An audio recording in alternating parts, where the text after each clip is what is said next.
여러분들 혹시 광명 87호 또 전재용 선장이라는 그런 배와 또 선장의 이름을 들어보신 적이 있으신지? 광명 87호 전재용 선장이 누구냐면 1985년, 굉장히 오래전이죠.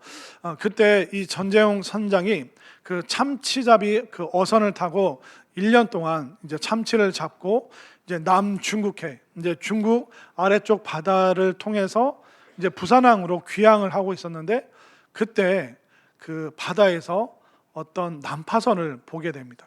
한번 사진을 한번 보여주실까요? 그가 발견한 난파선이 뭐였냐면 베트남 그 보트피플, 여러분들 아시죠? 1977년도에 그 월남전이 끝났죠. 그 이후에 이제 그 월남이, 베트남이 공산화가 되어버립니다. 그러다 보니까 그 공산 치하에서 살아갈 수 없기 때문에 그 나라를 탈출하는데, 이 베트남이 바다와 접해 있기 때문에 바다로 배를 타고 무작정 그 공산 치하를 벗어나기 위해서 바다로 뛰어든 그 수많은 사람들이 있었는데, 그들이 망망대해 거기에 떠 있다가 구조받기도 하지만 많은 사람들이 그 바다에서 좌초되고 난파되고 파손되어서 수많은 베트남 사람들이 죽게 되었습니다. 그래서 그냥 그 배에 몸을 싣고 둥둥 떠 있던 그 사람들을 보트피플이라고 이야기를 합니다. 그래서 이 보트피플을 발견을 했는데, 전재용 선장이 거기를 지나가다가 너무 마음이 아파서 본사에, 한국에 있는 그 원양어선 본사에 무전을 쳤습니다. 지금 내 앞에 난파선 같은 보트피플들이 있는데 어떻게 하면 좋을까요? 내가 구조할 수 있다면 구조할 수 있습니다. 본사에서 뭐라고 연락이 왔을까요? 관여치 말라, 그냥 통과하라. 그러니까 본사에서 그렇게 명령하니까 선장으로서 그냥 그들을 지나쳐서 배가 쭉 항해를 하는데, 도저히 마음이 아파서 거기를 지나칠 수가 없었습니다. 그래서 전재용 선장이 선원들 20명을 불러놓고, 본사에서는 관여치 말고 지나치라고 했는데 도저히 내가 양심상 저 사람들 눈앞에 두고 버려두고 지나갈 수가 없다. 나는 저들을 구하길 원한다. 그러니까 선원들과 옥신각신 대화를 하는데, 결국 최종적으로 전재용 선장이 모든 것을 내가 책임질 테니까 저들을 구출하자. 그래서 선원들이 함께 동의를 해서 다시 그 뱃머리를 돌려서 그 보트피플들을 이제 그 배에서 본인의 그 원양어선, 참치잡이 어선으로 옮기게 되죠. 근데 한번 사진을 계속 한번 보여주실까요? 그 배에서 그 사람들을 이제 구하면 되는데, 그러니까 배가 작다 보니까 그 다음 사진을 볼까요? 그냥 배에서 한 20명 정도만 구하면 되는 줄 알았더니, 저 사람들을 구해보니까 보트에 몇 명이 있었을까요? 무려 96명이나 되는, 한 20명 정도 들어가는 배밖에 안 됐는데, 그 밑에 96명이 지금 먹을 것과 물이 떨어진 지 3일이 지났다고 하더라고요. 96명이 그 좁은 배에서, 임신부도 있었고요, 노인들과 아이들도 다 꺼내보니까 사람들이 96명이 참치잡이 어선에 옮겨 타게 된 것입니다. 사실 물과 먹을 것은 약 열흘치, 20명을 위한 열흘치밖에 없었는데, 그 96명과 함께 조금씩 나눠 먹으면서 열흘 동안 항해를 해서 마침내 부산항에 도착하게 되었습니다. 자, 여러분들 그럼 한번 상상을 해보십시오. 이 전재용 선장이 굉장히 좋은 마음으로, 또 선한 마음으로 그 96명을 배에 태워서 부산항에 도착했습니다. 그 원양어선 회사와 온 대한민국 국민들이 환영하고 좋아했을까요? 우리의 상상과는 전혀 달랐습니다. 부산항에 그 배가 입항하자마자 그 원양어선 회사에서 이 전재용 선장에게 해고 통지를 내립니다. 당장 배에서 내리시오. 당신을 더 이상 선장으로 고용할 수 없습니다. 배에서 당장 내리게 되었고, 그리고 정부 당국 안기부에서 와서 이제 신문을 합니다. 누가 이 일 시켰어? 당신 혹시 간첩 아니요? 당신 북에서 내려온 사람 아니요? 그렇게 막 몇 날 며칠 동안 심한 그 조사를 받게 되었습니다. 그리고 약 1년 정도 이 베트남 보트 피플들 96명은 1년 정도 난민촌에서 지내다가 1년 후에 각자가 원하는 그 나라로 망명을 이민을 할 수가 있게 되었습니다. 자, 그러면 이 회사로부터 해고 통지를 받은 전재용 선장이 그 다음에 어떻게 했을까요? 다른 선박 회사에 이력서를 넣었는데 다 거절을 당합니다. 아무 데서도 이 사람을 고용 안 합니다. 이미 그 업계에 소문이 쫙 난 거예요. 저 사람 바보 같은 사람이다. 저런 사람 우리 회사가 고용하면 또 정부의 조사를 받을 수 있다. 저 사람 받아주지 말자. 그냥 평생 선장으로 살다가 모든 선박 회사로부터 거절을 당합니다. 결국 어떻게 할 수가 없어서 고향인 통영으로 내려가서 멍게잡이를 하면서 생계를 유지하게 되었습니다. 그러니까 몇 년이 지나서 이 사건을 또 이 일을 또 TV에서 방영을 하면서 전재용 선장에게 그 리포터가 물어봤습니다. 분명히 이 일을 하게 되면 어떻게 될지 선장으로서 아셨을 텐데 지금 선장님이 96명을 구출해 줘서 생명은 살렸지만 선장님의 그 생계는 다 끊어졌는데 혹시 시간 지나서 솔직하게 후회하시지 않았습니까? 그런데 그 인터뷰에서 전재용 선장이 이렇게 답변합니다. 보트피플을 구조할 때 저의 미래와 경력까지 희생해야 한다는 것을 알고 있었습니다. 그러나 지금까지 저는 96명의 생명을 살린 저의 선택을 한 번도 후회한 적이 없습니다. 정말 이런 사람이 의인이고 멋진 사람이 아닐까 그런 생각을 해보게 됩니다. 그런데 전재용 선장이 그들을 96명을 구했는데 그 구출받은 그 사람들이 하는 얘기가 뭐냐면 이 전재용 선장 이 배를 만나기 전에 무려 25척이 그들을 지나갔다고 하더라고요. 그런데 그냥 내려다만 보고 웃기만 하고 놀리기만 하고 한 척, 두 척 다 떠나간 것입니다. 뭐 첫 번째 배, 두 번째 만나면 막 살고 싶어서 3일을 굶었습니다. 배에서 어디 뭐 먹을 것도 없습니다. 내릴 수도 없습니다.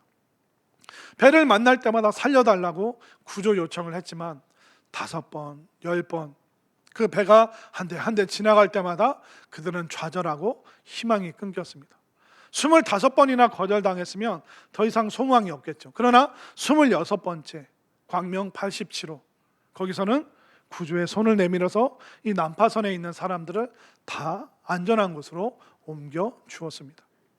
우리 하나님께서도 우리 인류 역사를 위해서 정말 좌초되고 난파되고 또 파도에 휩쓸리고 있는 우리를 위하여 하나님께서 놀라운 구원의 배를 준비하셨는데 오늘 이 구원의 이 방주의 말씀을 통하여 다시 한번 여러분들이 우리의 신앙생활이 무엇인가 또 신앙생활하고 있는 나는 무엇을 해야 되는가 다시 한번 결단하고 마음에 새길 수 있는 그런 시간들 될 수 있기를 바랍니다.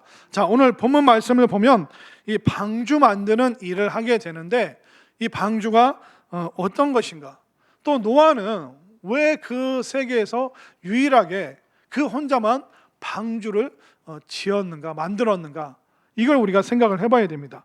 자, 그러면 이 노아가 방주 만드는 모습을 한번 볼까요? 자, 읽지는 않았는데 창세기 6장 7절과 8절 제가 7절 여러분들의 8절을 읽습니다. 이르시되 내가 창조한 사람을 내가 지면에서 쓸어버리되 사람으로부터 가축과 기는 것과 공중의 새까지 그리하리니 이는 내가 그것들을 지었음을 한탄함이니라 하시니라. 그러나 노아는 여호와께 은혜를 입었더라. 노아는 여호와께 뭘 입었다고요? 은혜를 입었다라고 말하는데 제가 이 히브리어 원문으로 은혜를 입었다 이 구절을 그대로 직역을 해보니까 노아는 하나님의 눈안에 있는 은혜를 발견했다라고 히브리어 원문은 말하고 있습니다. 이 당시에 얼마나 많은 사람들이 존재했겠습니까? 또 얼마나 많은 사람들을 하나님께서 부르셨겠습니까? 또 얼마나 많은 사람들에게 하나님께서 심판과 구원에 대한 이야기를 하셨겠습니까? 그런데 오직 유일하게 노아만 반응했습니다. 노아는 왜 그가 방주를 만들 수 있었을까요? 바로 하나님의 눈안에 있는 은혜를 발견했습니다. 하나님께서는 공의와 사랑의 하나님이시기 때문에 인간의 그 죄, 죄악이 가득한 그 세상을 그대로 내버려 두실 수 없는 하나님의 공의. 그러나 하나님은 그 피조 세계를 구원하시고자 하시는 그 사랑의 마음, 그 하나님의 그 눈을 바라보니 거기에 하나님의 은혜가 있었다는 겁니다. 그 슬픔과 고통, 심판하기로 결심하셨지만 너무 아파하시는 그 하나님의 그 시선을 이 노아가 느꼈기 때문에 노아는 하나님의 그 눈에서 은혜를 발견하고 하나님이 얼마나 가슴 아파하시고 얼마나 힘들어 하시는가, 그 하나님의 그 은혜의 시선을 발견하면서 노아도 하나님의 마음을 깨닫게 되고 또 하나님의 은혜를 계속 생각하면서 하나님의 은혜를 그가 덧입게 되었다라고 오늘 성경이 말하고 있습니다. 결국 우리가 신앙생활하면서 중요한 게 뭡니까?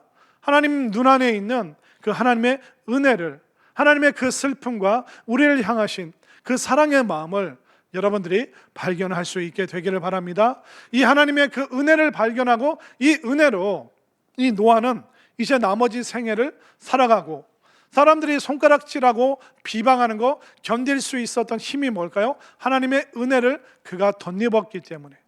노아가 방주를 만들 때 얼마나 많은 사람들이 노아를 놀렸을까요? 아마 사람들이 와서 놀렸을 겁니다. 아니, 지금 통계적으로 이 지구상에 홍수라는 것을 경험해 본 적이 없는데 왜 홍수가 있다고 하면서 1년도 아니고 10년도 아니고 100년 가까이 되는 이 세월 동안 이 거대한 배를 왜 만들고 있느냐? 또 사람들이 와서, 리포터들이 와서 또 놀렸겠죠. 아, 시민 여러분, 지금 여기 노아가 배를 만든다는 곳에 왔는데 여러분들 한번 생각해 보십시오. 시청자 여러분, 배를 만드는데 강도 아니고 호수도 아니고 바다도 아니, 지금 산 꼭대기에 이 노아는 100년 동안 배를 만들고 있습니다. 자, 이 어처구니 없는 현장 우리 함께 보시죠. 여러분 한번 상상을 해보십시오. 1년, 2년이 아니라 100년 동안 사람들이 노아를 조롱했습니다. 놀렸습니다. 손가락질했습니다. 비난했습니다. 왜 거기에 모든 것을 허비하고 네 전 재산을, 그 배를 짓는데, 방주를 만드는데 전 재산을 허비하고 있느냐? 얼마나 사람들이 우습게 여겼을까요? 그 모든 조롱과 그 시선들, 비난들 견딜 수 있었던 힘이 뭘까요? 바로 그의 시선이 하나님의 시선을 향했기 때문에, 하나님 눈에 있는 그 슬픔과 아픔, 또 그 사랑의 마음을 보았기 때문에, 그리고 하나님의 은혜를 덧입었기 때문에 그는 모든 그 비방과 비난을 이길 수 있었습니다. 그래서 성경은 이 노아를 뭐라고 말할까요? 창세기 6장 9절 말씀 우리 화면으로 한번 볼까요? 함께 읽겠습니다. 시작. 이것이 노아의 족본이라. 노아는 의인이요 당대 완전한 자라. 그는 하나님과 동행하였으며. 아멘인가요? 성경은 말합니다. 노아는 의인이다. 그는 당대 그 시대 때 완전한 사람이다. 노아가 성품적으로, 윤리적으로, 도덕적으로 탁월했기 때문에 이렇게 말하는 것이 아닙니다. 노아가 죄를 안 진 사람이 아니다, 그렇게 말하는 것이 아닙니다. 그 당시에 수많은 좋지 않은 풍습, 또 그런 조류들, 또 그런 트렌드, 그런 흐름들, 그 세상의 흐름을 따라가지 않고 거슬러서 끊임없이 하나님의 눈을, 하나님의 시선을 향했기 때문에 그를 의인이요 당대의 완전한 자라고 말하고 있는 것입니다. 노아도 얼마나 연약한 사람입니까? 얼마나 그가 부족한 사람입니까? 그러나 그 환경에 살지만 그 환경에 물들지 않았기 때문에, 사람들이 이게 다 풍습이라고 말하면서, 이게 유행이라고 말하면서 그렇게 살았지만 세상의 유행을 따르지 아니하고 하나님과 계속 시선을 맞출 수 있었기 때문에 성경은 그를 의인이다, 삶이 완벽했기 때문이 아니라 하나님의 의의를, 하나님의 은혜를 의지했기 때문에 그를 의롭다라고 말하는 것입니다. 그의 윤리와 도덕이 완벽했기 때문에 당대 완전한 자라고 말한 것이 아니라 완전하신 하나님을 의지했기 때문에 그를 완전한 자라고 말하고 있습니다. 이렇게 하나님의 은혜를 추구하고 하나님의 은혜를 덧입고 세상에 수많은 조롱과 비난이 있었지만 그는 하나님의 뜻을 따라갔습니다. 이렇게 하나님의 뜻 안에 있는 그에게 하나님께서 비밀을 알려주십니다. 바로 심판과 구원의 비밀을 이 노아에게 알려주시죠. 자, 오늘 본문 13절과 14절. 13절을 제가 14절을 여러분들이 읽습니다. 하나님이 노아에게 이르시되 모든 혈육 있는 자의 포악함이 땅에 가득함으로 그 끝날이 내 앞에 이르렀으니 내가 그들을 땅과 함께 멸하리라. 너는 고페로나무로 너를 위하여 방주를 만들되 그 안에 칸들을 막고 역청을 그 안팎에 칠하라. 13절 말씀은 심판을 말씀하고 계시는 것입니다. 14절부터는 구원, 방주를 통하여 이 심판 속에서 너를 구원하리라. 하나님께서 이 비밀을 알려주고 계십니다. 고페르나무는 그 소나무과의 잣나무, 백향나무, 그 당시에 얼마나 큰 나무가 많았겠습니까? 그 튼튼한 소나무과의 그 나무를 잘라서 배를 만들고 배 안팎을 역청, 그 아스팔트 같은 방수되는 그런 걸로 그가 쫙 이렇게 바르면서 하나님의 그 구원하심을 기다리고 준비를 했습니다. 그 당시나 지금이나 하나님의 메시지는 동일합니다. 노아 시대 때 하나님이 뭐라고 말씀하셨습니까? 이제 심판이 임할 것이다. 그러나 이 구원의 방주에 오른 사람은 구원 받을 것이다. 오늘날 어떻습니까? 예수님께서 결국 이 땅을 심판하실 것이다. 그리고 그 구원의 나무 십자가 아래로, 예수님의 그 십자가 아래로 모인 자들은 내가 구원하리라. 그러니까 그때의 메시지나 오늘날의 메시지나 똑같습니다. 그때 천국의 구원과 지옥의 심판의 메시지 노아 때 똑같았습니다. 오늘날 또 마찬가지입니다. 예수 천당, 불신 지옥. 세상 사람들은 조롱하죠. 하나님 본 적 있냐? 천국 가봤냐? 지옥이 실제하는 거 내 앞에 보여달라. 노아 때도 똑같이 말했습니다. 아니, 비가 한 번도 온 적이 없는데, 거대한 비가 온 적이 없는데 그게 실제하냐? 노아, 너 진짜 하나님 본 적 있냐? 그때 믿지 않는 자들의 조롱과 오늘날의 조롱이 똑같습니다. 그러나 하나님께서는 믿음 안에 하나님의 그 은혜의 시선을 향하는 그 사람들에게 비밀을 알려주시죠. 천국과 지옥에 대해서, 심판과 구원에 대해서 오늘날도 알려주고 계시는 것입니다. 그렇기 때문에 우리가 살 수 있는 방법을 알려주신 이 하나님의 그 은혜의 말씀에 반응하여 많은 사람들을 구원의 길로 인도하고 안내하는 그 역할, 그 노아와 같은 그 역할을 여러분들이 감당해 주시기를 바랍니다. 이렇게 노아는 그 하나님의 은혜에 눈을 뜨게 되었습니다. 그리고 하나님의 그 시선에 눈을 맞추게 되었죠. 하나님께서는 그런데 그 심판 중에도 이 노아의 시선이, 은혜의 시선이 다른 걸로 오염되지 않도록 노아의 시선을 지켜주셨습니다. 한번 볼까요? 자, 16절 말씀, 본문 16절 함께 읽습니다. 시작. 거기에 창을 내되 위에서부터 한 규빗에 내고 그 문은 옆으로 내고 상중하 3층으로 할지니라. 자, 이 모습을 제가 사진으로 준비를 했습니다. 노아의 방주 한번 보여주실까요? 자, 이거 사실 제가 노아 할아버지가 방주를 지을 때 갤럭시 카메라 들고 가가지고 핸드폰으로 찍은 겁니다 하면 권사님들 중에 믿는 사람들이 진짜 있어요. 제가 너무 당황할 때가 많습니다. 제가 어느 날 설교 끝나고 내려가면 아유, 목사님 6.25도 겪고 베트남전도 갔다 오고 얼마나 우리 목사님 고생 많으셨냐고, 너무 수고 많으셨다. 제가 다음에 임진왜란 얘기도 한번 해드리겠습니다. 그러니까 믿는 분들이 진짜 있는데 제 함정에 여러분들 빠지지 마시길 바랍니다. 사실 이걸 상상을 해서 이제 만든 사진 같은 그 그림인데 배의 모습을 하고 있잖아요. 근데 실제로는 그냥 네모난 길쭉한 거대한 네모난 상자라고 생각하시면 됩니다. 자, 저 지붕 아래에 창들이 쭉 나 있죠. 자, 성경에서도 자, 이렇게 네모난 상자 40규빗 아래, 그러니까 지붕 아래로 40규빗은 뭐냐면 한 40cm 아래로 창을 내라. 그리고 그 밑으로는 창문이 없습니다. 그러니까 바깥을 바라볼 수 있는 것은 맨 위쪽에 있는 창문이에요. 지금 우리가 노아의 방주 안에 들어와 있다고 생각해 보십시오. 그리고 이 창문이 옆에가 아니라 맨 위에만 있으면 여러분들이 그 수면을 볼까요? 아니면 하늘밖에 안 보일까요? 예, 하늘밖에 안 보이는 겁니다. 하나님께서는 이 노아가 약 1년, 정확하게 1년 17일 동안 이 배에 있었습니다. 이 방주에 있었는데 만약 이 노아의 시선이 하늘을 향하지 않고 그의 시선이 수면을 향하잖아요. 그러면 노아는 절망하고 좌절할 수밖에 없습니다. 은혜의 시선을 갖고 있는 이 노아의 그 시각을 보호하시기 위해서 하나님은 위만 바라보게 하셨어요. 해수면을 바라보면 뭐가 보일까요? 동물들, 사람들, 그 사체와 시체가 둥둥 떠다니는 그 끔찍한 모습을 1년 내내 봐야 되는 겁니다. 여러분들, 끔찍한 장면을, 비참한 장면을 보면 사람이 어떻게 될까요? 같이 비참해지고 같이 우울해지고 절망할 수밖에 없는 것입니다. 여러분들, 세상의 뉴스 한번 생각해 보십시오. 얼마나 우리를 힘들고 어렵게 하는 뉴스 많습니까? 요즘 막 지역이 소멸하고 있다, 인구 감소 때문에 큰일 났다. 분명히 우리의 현실입니다. 근데 그 현실을 절망으로 자꾸 얘기할 필요는 없습니다. 왜냐하면 여러분들, 70년대 때 산화 제한 있었던 거 아세요? 우리나라에? 그때 그 당시 그 신문을 보면 뭐라고 나와 있는지 아세요? 열 아들 부러워하지 말고 하나 나 잘 기르자, 그런 얘기 있었죠.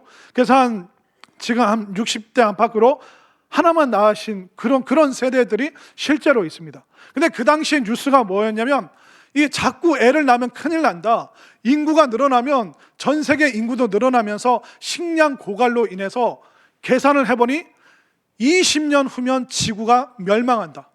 그러니까 계속 매주 매일 그 뉴스를 계속 보내니까 사람들이 아이를 안 낳는 거예요. 아이 둘 낳으면 짐승이야, 어떻게 저렇게 애를 많이 데리고 다녀? 그렇게 사람들이 놀렸다는 그 시대의 풍조 때문에. 그런데 어떻습니까? 지금은 애 좀 낳아, 결혼 좀 해라, 애 많이 낳아. 그 당시는 애 많이 낳아서 지구가 멸망한다고 그랬는데, 지금은 애 적게 낳아서 지구가 멸망한다고 이야기를 하고 있습니다. 다른 상황인데 결론은 똑같잖아요. 세상 뉴스는 똑같습니다. 인구가 줄어드니까 물론 심각한 문제죠. 그러나 동시에 기술이 발달해서 그 부족한 부분을 다른 것이 또한 메꿔주는 것입니다. 그 70년대 때 산화 제한해라, 먹을 거 없다, 양식 없다. 아니요, 계속 애를 많이 낳아도요, 하나님께서는 땅에서 풍성하게, 바다에서 끊임없이 우리가 먹고 살 수 있는 모든 것을 풍성하게 주시는 줄 믿으시길 바랍니다. 그렇기 때문에 우리의 시선이 해수면을 향하면 노아의 시선이 완전히 상해버리는 거예요. 그렇기 때문에 일주일 내내 세상 땅의 소식만, 땅으로 우리의 시선이 향했을 때, 우리가 주일 한 번이라도 우리의 시선이 지금 어디를 향하고 있습니까? 하늘을 향하고 있고, 또 주의 말씀이 우리에게 들어올 때 희망과 소망이, 우리의 은혜의 시선이 지켜진다는 것을 분명히 믿으시기를 바랍니다. 이 방식으로 하나님은 노아를 인도해 주셨습니다. 그리고 무지개를 보여주시면서 끊임없이 시선이 하늘을 향할 수 있도록 했죠. 그렇기 때문에 구원의 방주에 들어온 우리가 자꾸 시선이 땅을 향하는 것이 아니라 하늘을 향하고, 또 주님을 향하고, 또 그 은혜의 세계에 그 눈이 활짝 열릴 수 있는 여러분들이 될 수 있기를 바랍니다. 자, 이렇게 그 은혜의 마음으로 방주를 만들고 구원을 소망했습니다. 자, 그러면 방주가 만들어졌는데, 방주에 없는 게 있고 방주에 있는 게 있어요. 방주에 없는 게 뭐냐면, 첫 번째는 키가 없었습니다. 이 키가 뭐냐면, 선장님들이 배를 쫙 조종하는 이 키가 없었습니다. 그리고 노가 없었습니다. 그러니까 사람이 이렇게 저을 수 있는 노가 없었습니다, 이 방주에는. 그리고 또 뭐가 없었을까요? 거대한 그 바람으로 가는 그 돛이 없었습니다. 그리고 쇠설슬로 이 방주를 정박하는 닻이 없었습니다. 키와 노와 돛과 닻이 없었고, 또 뭐가 없었을까요? 동력이 없었습니다. 무동력. 그러면 이 배는 어디로 스스로 움직일 수가 없는 거예요. 그러니까 있는 게 아무것도 없는 거예요. 그러면 이 방주는 있는 게 뭘까요? 물 위에 떠 있는 거. 이 기능밖에 없습니다. 하나님께서 이 방주에게 명령하신 것은 너의 힘으로, 너의 의지로 스스로 개척하고 나아가라, 그것이 아니라 이 방주의 목적은, 기능은 오직 떠 있는 것. 이 죽음의 세상에서, 이 죽음의 해수면에서 떠 있는 그 기능, 그거밖에 없다는 것입니다. 오늘날 교회의 기능이 뭘까요? 그 건물마다, 지역마다, 거리마다 교회가 있습니다. 그 교회들이 우뚝 서 있고, 그리고 십자가 그 불빛을 밝히면서 밤이고 낮이고 365일 사계절 그곳에 교회가 존재하는 것이 바로 교회의 존재의 목적임을 믿으시기를 바랍니다.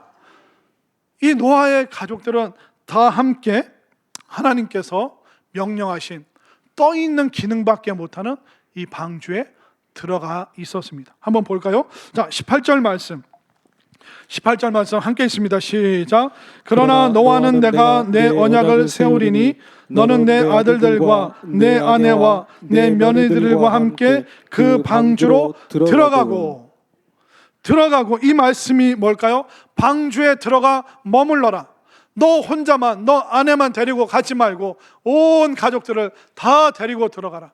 올 한 해 우리 성산교회가 구원의 방주가 될 터인데 이 말씀 그대로 내 남편이 또 내 자녀들이 또 내 일가 친척 형제들이 구원의 방주로 성산의 방주로 못 와도 제주도에 살아도 서울에 살아도 그들이 구원의 방주인 정말 세워져 있는 우뚝 세워져 있는 그 교회 구원의 방주로 들어갈 수 있도록 여러분들이 기도하고 또 기도하여서 그들이 구원의 방주로 입성할 수 있도록 여러분들이 간절히 기도해 주시기를 바랍니다.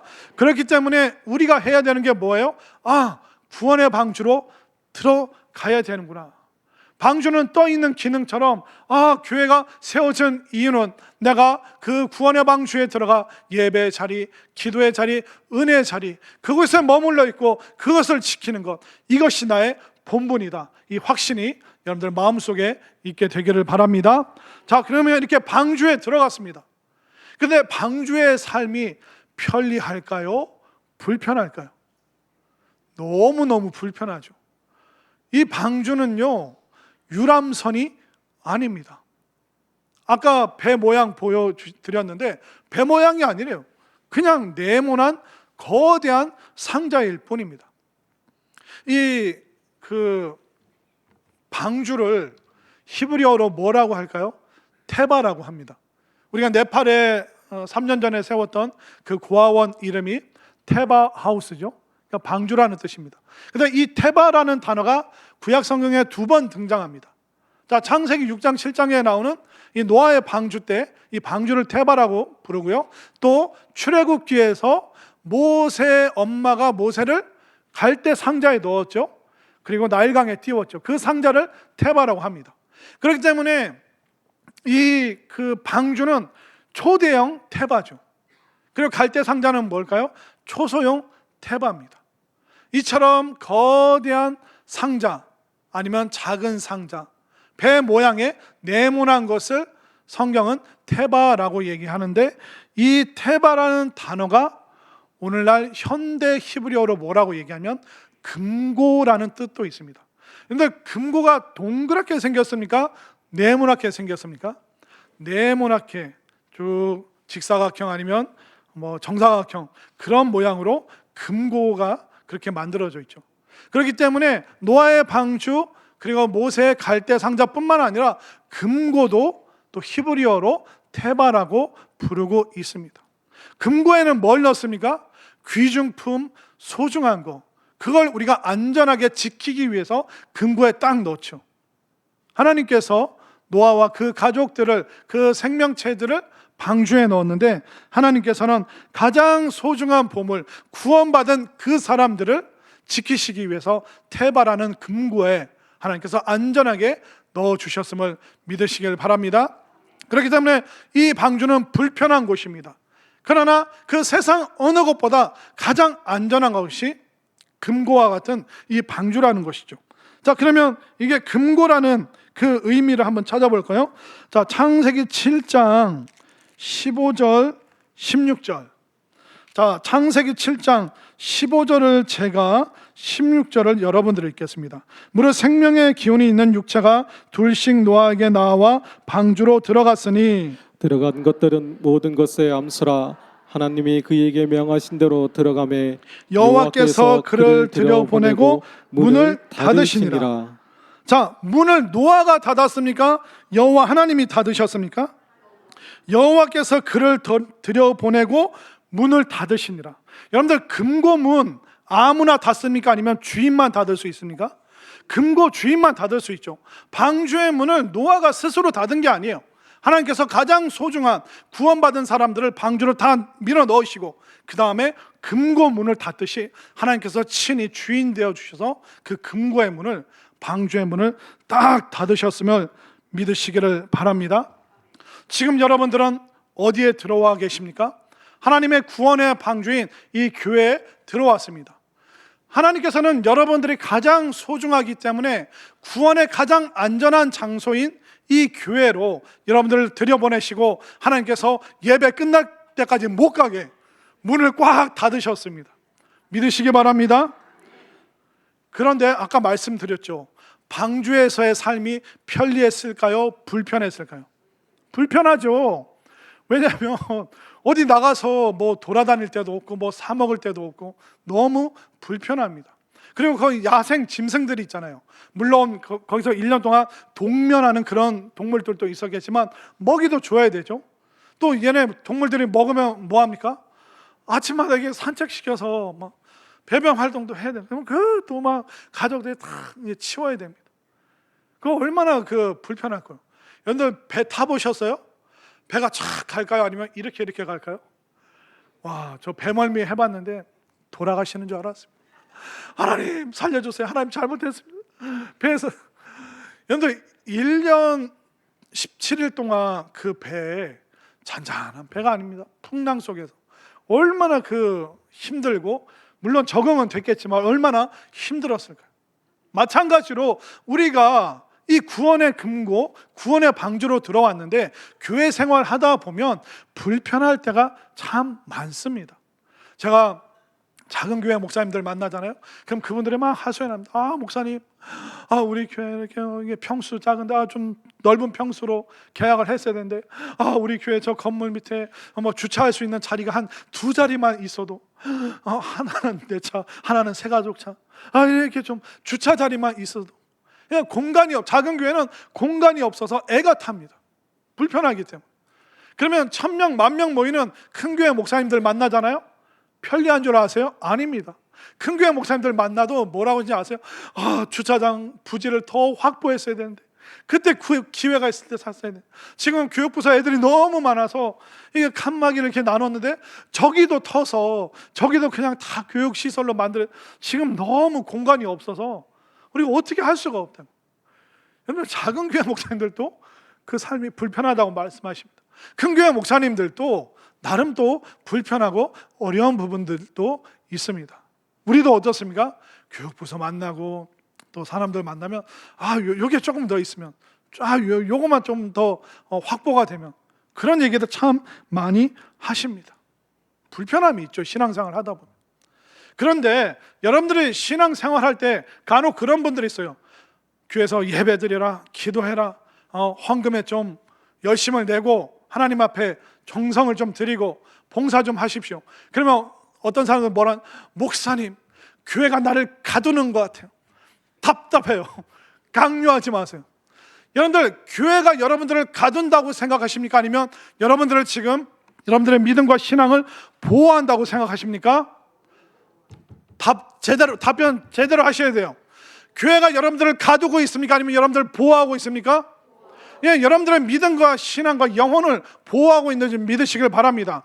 여러분 한번 생각해 보세요. 여러분들이 집에 들어가면 문을 딱 닫잖아요. 그러면 어떻습니까? 띠리리 하면서 현관문이 철컥 잠기잖아요.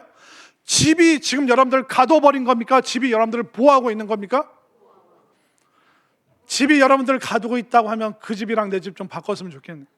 여러분들 지금 보호하고 있는 것입니다. 신앙생활이, 믿음생활이, 예배가 여러분들을 가두고 있다고요? 절대 그게 아닙니다. 노아의 방주가 그들을 가두고 있습니까? 아니요. 죽어가는 그 해수면으로부터, 그 수면으로부터 그들을 보호하고 있는 것이죠. 그렇기 때문에 우리가 구원의 방주인 교회에서 신앙생활할 때 불편하고 어려움 많죠. 그러나 이것을 끝까지 견디는 사람은 하나님께서 보호하시고 그 마지막 그 천국에서 그 문을 활짝 열어주셔서 정말 하나님의 그 은혜의 시선을 온전히 체험할 수 있는 그 구원의 자리로 우리를 인도하는 이 든든한 교회를 통하여 이 은혜의 금고를 통하여 우리를 지키고 보호하고 계심을 분명히 믿으시기를 바랍니다. 그렇기 때문에 우리가 어떻게 해야 될까요? 이 세상은요, 난파선과 똑같습니다. 그들은 지금 그 배 구멍이 퍽 나서 그 죄악의 파도가 들어오는데 이 배가 잠기고 있는데도 세상 사람들은 몰라요. 그냥 흥청망청 그렇게 살아가고 있기 때문에, 그냥 그 난파선으로 물에 빠져 들어가고 있고 좌초되는 그들에게 어떻게 해야 될까요? 그 영혼의 육지가 있다는 것을, 영혼의 땅이 있다는 것을 모르는 그들에게 어떻게 해야 될까요? 먼저 구원받은 여러분들이 그 전재용 선장처럼 여러분들이 구원의 손을 내밀어서 난파선에 있는 그들을 이 구원의 방주로, 구원의 은혜의 축복의 자리로, 여러분들 예배의 자리로 그들을 인도해 주시기를 바랍니다. 그 영혼들은 돌아갈 곳이 없어요. 보트 피플 돌아갈 곳이 없습니다. 이 세상 사람들은, 아직 구원을 경험하지 못한 사람들은 돌아갈 육지가 없는 거예요. 그 영혼이 돌아갈 집이 없는 사람들인 거예요. 얼마나 안타깝습니까? 그렇기 때문에 먼저 노아처럼 구원받고 하나님의 은혜의 시선을 아는 여러분들이 자신 있게 당당하게 손을 내밀어서 물에 빠져가고 난파선에 있는 그 죄악의 파도 가운데 있는 그들을 정말 구원의 길로, 축복의 길로, 이 은혜의 자리로 인도할 수 있는 우리 모두가 될 수 있기를 간절히 소망합니다.